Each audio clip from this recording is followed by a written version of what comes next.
Elsewhere in the tower, the White Knight Captain Hardy walks calmly through its floors. Nazuna suddenly steps out to confront him, boldly declaring that she is the strongest. Hardy barely reacts, dismissing her as a child playing at being a hero. Irritated, Nazuna demands his attention. Hardy finally responds by asking if she is truly his opponent. She nods and explains that her master, Light, sent her to fight him. Hardy opens his eyes at last and senses something unusual. Despite her appearance, Nazuna is overwhelmingly strong. Hearing that she serves a master, Hardy realizes that the one commanding her must be even more dangerous. Still, he underestimates her and draws his sword. Nazuna draws hers as well. Hardy notices that all of her armor is enchanted. As he continues to study her, Nazuna grows impatient and swings her blade. She slashes forward, releasing a massive blade of wind that tears through the tower's walls in an instant. The attack also slices through Hardy's arm. He collapses to the ground, bleeding heavily. Confused, Nazuna approaches him and pokes him with her sword. When he doesn't respond, she begins to worry. Ellie contacts Nazuna and scolds her for damaging the tower. Nazuna insists it wasn't her fault. Ellie reminds her that she personally built the tower with her own mana and even reinforced the 4th floor so Nazuna wouldn't destroy it. Nazuna tries to apologize, but Ellie tells her she won't be able to carry out Light's orders unless she learns to control her power. Feeling guilty, Nazuna agrees. Behind her, Hardy heals himself with a spell. Nazuna wonders why he didn't die from her attack. Ellie explains that she kept him alive with her magic. Hardy prepares for another round, and Nazuna readies herself again, this time keeping her power in check.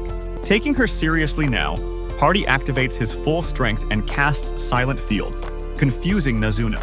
He explains that the spell drains his enemy's strength and transfers it to him. He then forms an invisible, silent blade whose length constantly changes, making it impossible to predict. Nazuna puts her sword away and takes a fighting stance. Hardy assumes she's trying to counter him through control. Seeing her hesitation, he believes she'll rush him. In the next instant, Nazuna appears in front of him and slams him into the wall. The wall cracks instead of shattering, and Nazuna celebrates her improved control. Ellie yells at her anyway, saying, "Repairs still cost mana." Nazuna yells back, accusing Ellie of nagging. Ellie snaps, demanding to know where she learned that word. Nazuna says the palace maids complain about her all the time. Light intervenes and tells Ellie to be kinder, noting that Nazuna completed her mission. Ellie relents and tells Nazuna to bring Hardy back. She apologizes to Light, explaining she only wanted to teach Nazuna for his sake. Light asks if Ellie is alright after using so much mana. Ellie reassures him, though her legs tremble from exhaustion. Light remains concerned. Aoyuki informs them that Sasha and Mikhael are about to arrive. Light tells everyone to prepare and behave properly. He puts on his dark mask, ready to greet Sasha. Outside the throne room, Mikhael assures Sasha that he will protect her. Feeling safe, she prepares to open the door, but it opens on its own. Inside, Light welcomes them. As they approach, Sasha realizes that Dark is the same man who once showed her his burned scars. Dark greets her casually. Mikhael asks if she knows him. Sasha denies it, claiming she met him only once. She snaps at Dark for acting familiar and tells him not to speak as though they are close. Light responds by recalling the kindness she once showed him. He then removes his mask, leaving her stunned. Sasha asks what happened to his scars. Light reveals they were an illusion and explains that he stopped his body from aging to remind himself of the pain she caused him. As Sasha struggles to process this, Mikhael asks if Light is the maestro her group supposedly killed 3 years ago. Light explains that a teleportation portal sent him to the deepest floor of the abyss. There, he survived and used the power of his maids to plan his revenge. He tells Sasha that the entire tower was built solely for that purpose.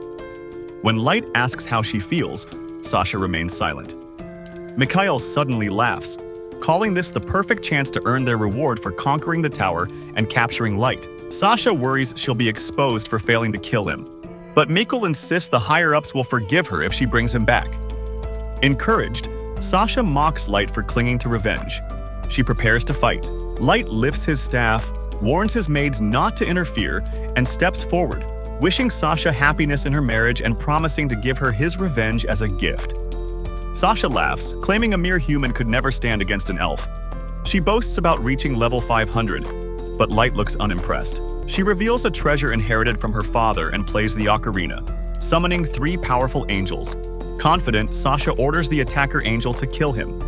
The angel smashes down, destroying part of the floor, but Light dodges and counterattacks. The tank angel blocks with a holy shield. Light increases his power and breaks through, but only destroys its arms. The healer angel immediately restores them. Light recognizes the formation of attacker, tank, and healer. Sasha is shocked that a level 15 human can stand against her Phantasma-class treasure. Light then reveals his true level, 9,999. Sasha is horrified.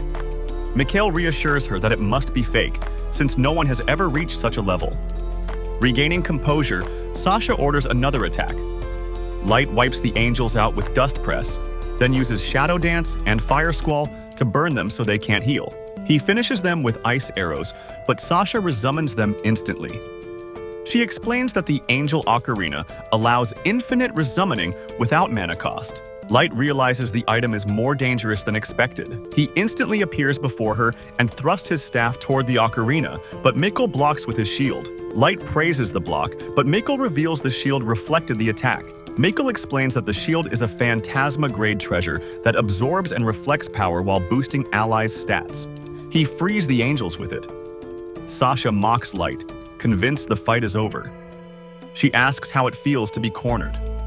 Light suddenly laughs. Mikhael and Sasha think he's lost his mind, but Light tells her she's mistaken if she thinks he can feel fear. With madness in his eyes, he promises to show her true despair. Despite Ellie and Aoyuki trying to stop him, Light releases the seal on his soul. Dark chains swirl around him, filling the room with an oppressive aura. Mikhael tells Sasha to stay back. Light calls Code 9999, summoning a sealed weapon stand and shattering the chains. His staff transforms into the X-weapon Gungnir. Ellie and Aoyuki stare in horror as the dark aura clears. Light tells Sasha she is about to experience true terror. As Light advances, Sasha and Mikhael panic. She orders her angels to attack again.